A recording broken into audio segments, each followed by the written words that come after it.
I am ashamed to say that after 25 years of driving, I got caught speeding. Now, my wife would argue that I've been incredibly lucky up until this point, but because it was my first time, I had the option, rather than to have points on my license and pay a fine, to go on a speed awareness course. Now, I'm not sure what I was exactly expecting from this course. Perhaps they would throw the rule book at me, they would make me feel guilty, they would enforce the law on me. But actually it was very different to that. What they did, they spent time asking the question, why do we speed? Then they spent some time talking about the consequences of speeding. And then they gave us some practical ways in which we could not speed in the future. Now we're going to be looking together at the Sermon on the Mount. These are the teachings of Jesus. It's recorded by a guy called Matthew. You could say it's Jesus' manifesto. He talks about the things he believes in, and he talks about the way that his followers should act and behave.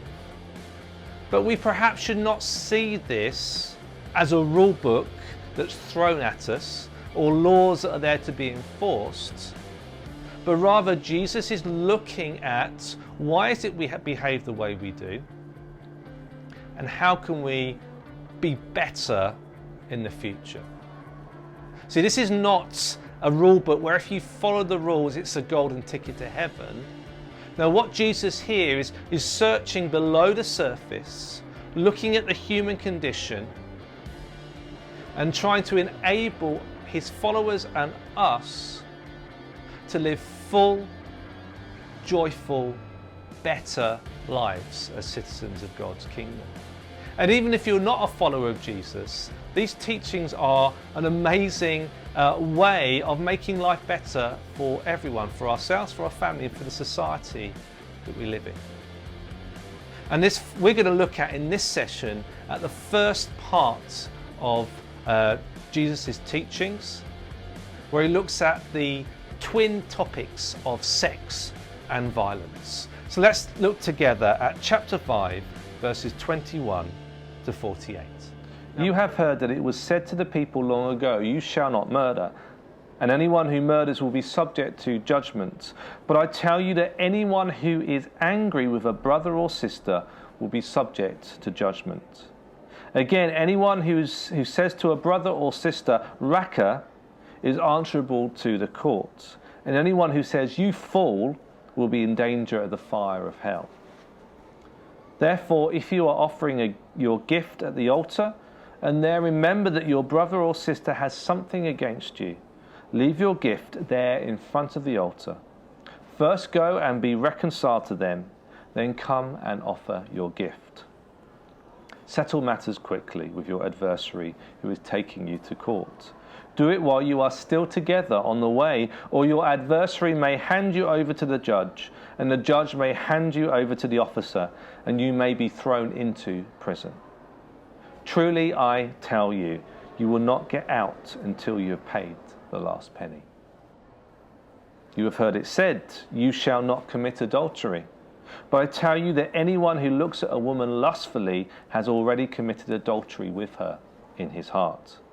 If your right eye causes you to stumble, gouge it out and throw it away. It is better for you to lose one part of your body than for your whole body to be thrown into hell. And if your right hand causes you to stumble, cut it off and throw it away. It is better for you to lose one part of your body than for your whole body to go into hell. It has been said, anyone who divorces his wife must give her a certificate of divorce. But I tell you that anyone who divorces his wife, except for sexual immorality, makes her a victim of adultery. And anyone who marries a divorced woman commits adultery. Again, you have heard that it was said to the people long ago, do not break your oath, but fulfill to the Lord the oaths you have made. But I tell you, do not swear an oath at all, either by heaven, for God, or for it's God's throne, or by the earth, for it is his footstool, or by Jerusalem, for it is the city of the great king. And do not swear by your head, for you cannot make even one hair white or black. All you need to say is simply yes or no, Anything beyond this comes from the evil one. You have heard that it was said, eye for eye and tooth for tooth. But I tell you, do not resist an evil person. If anyone slaps you on the right cheek, turn them the other cheek also. And if anyone wants to sue you and take your shirt, hand over your coat as well. If anyone forces you to go 1 mile, go with them 2 miles. Give to the one who asks you, and do not turn away from the one who wants to borrow from you. You have heard that it was said, love your neighbor and hate your enemy. But I tell you, love your enemies and pray for those who persecute you, that you may be children of your Father in heaven. He causes the sun to rise on the evil and the good, and sends rain to the righteous and the unrighteous.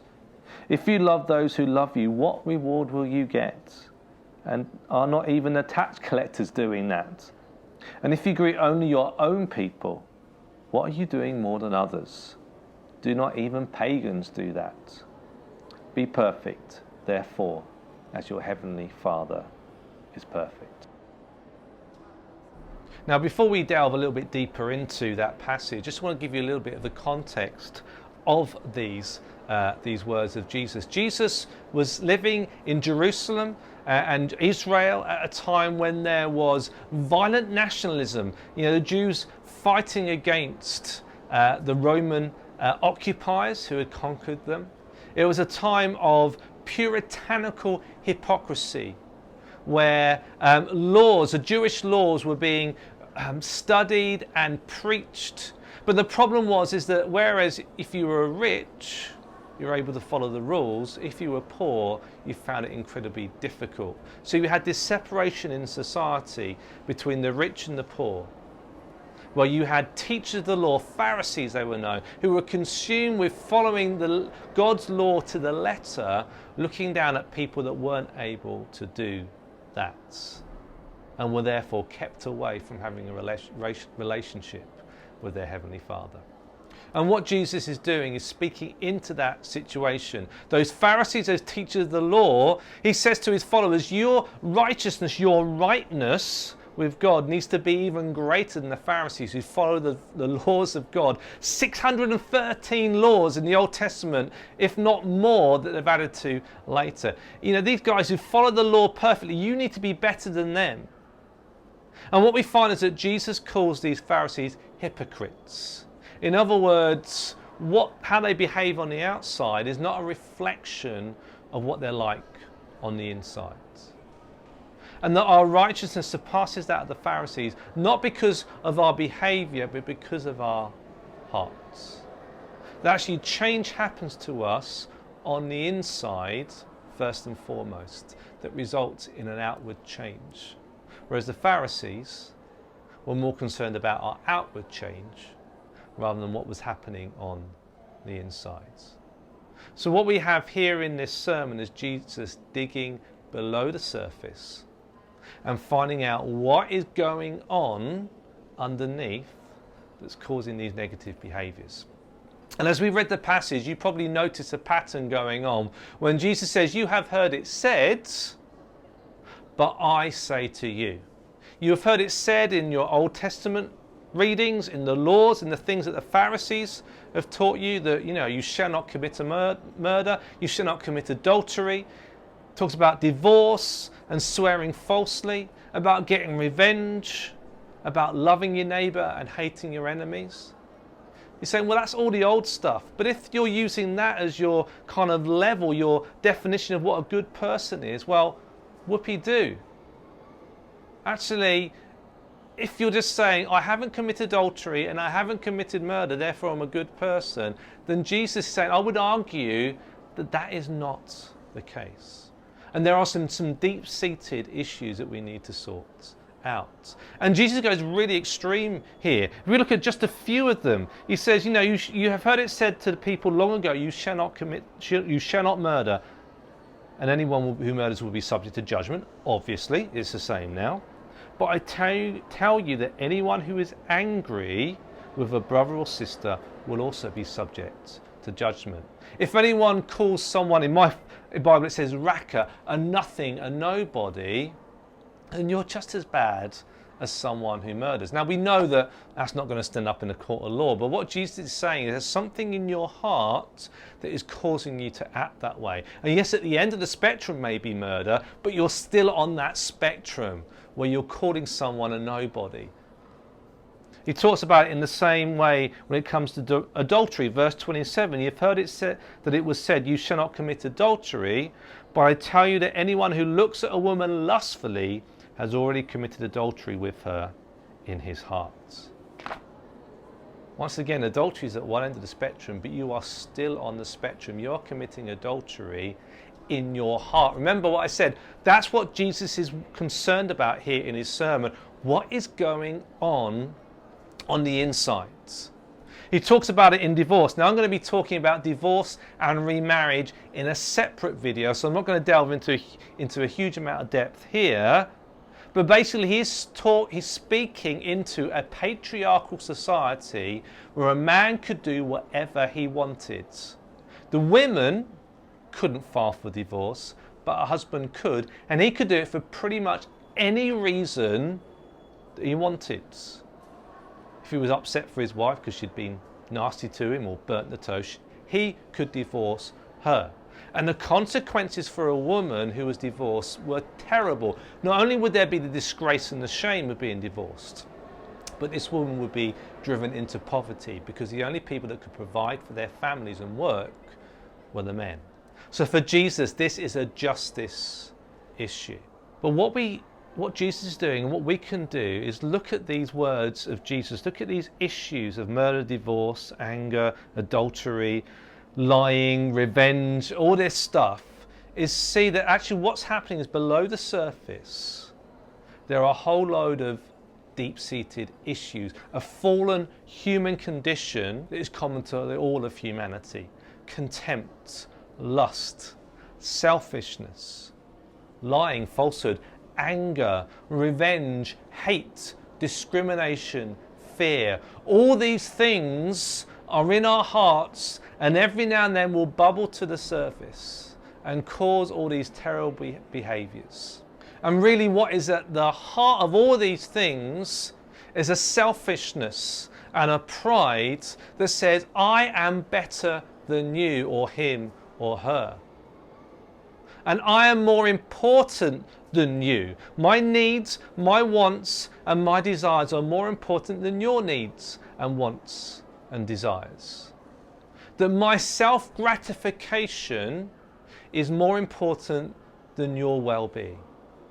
We see that particularly in his words on adultery, where looking lustfully at someone is just as bad. And really pornography, I guess, is the most obvious example of this. Well, we don't care about the person that we're looking at on our screens.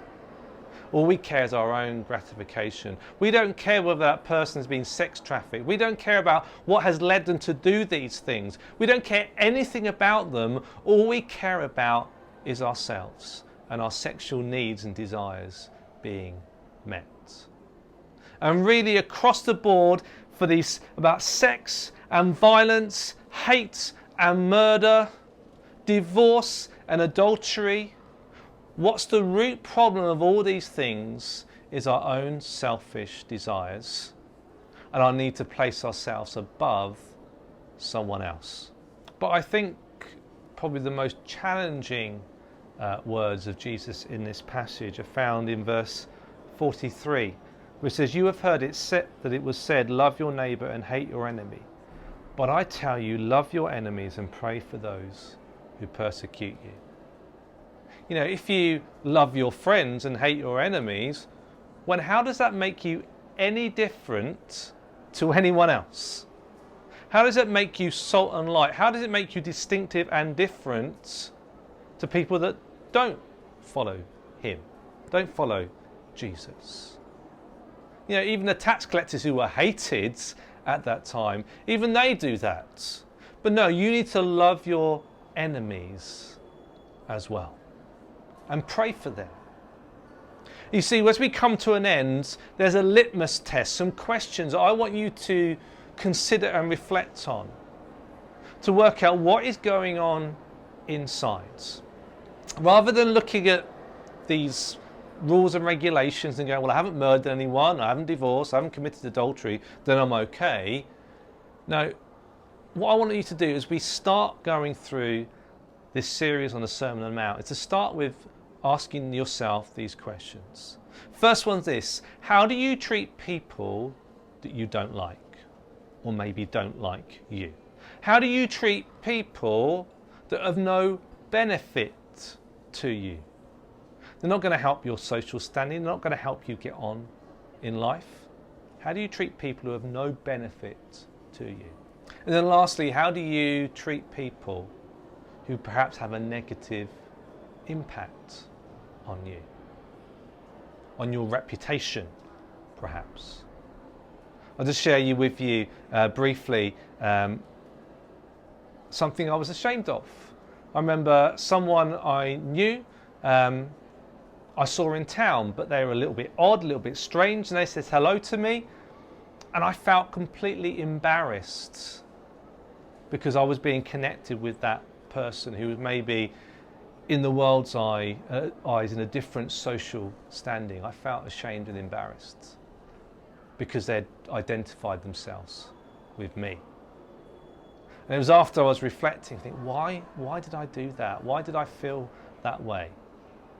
I'm no more important or better than they are, and yet my heart's response is to push them away and to see them as a negative influence. See, that's what Jesus is talking about here. So take some time just to ponder on those questions and think, what is going on below the surface?